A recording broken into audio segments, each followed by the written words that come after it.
بسم الله الرحمن الرحيم اقرأ باسم ربك الذي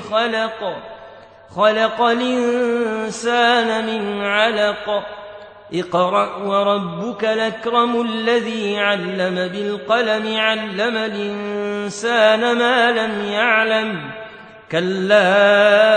إن الإنسان ليطغى أن رآه استغنى إن إلى ربك الرجعى أرأيت الذي ينهى عبدا إذا صلى أرأيت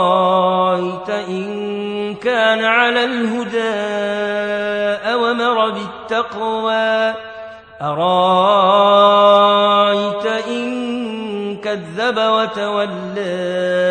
ألم يعلم بأن الله يرى كلا لئن لم ينته لنسفعا بالناصية ناصية كاذبة خاطئة فليدع ناديه سندع الزبانية كلا لا تطعه واسجد واقترب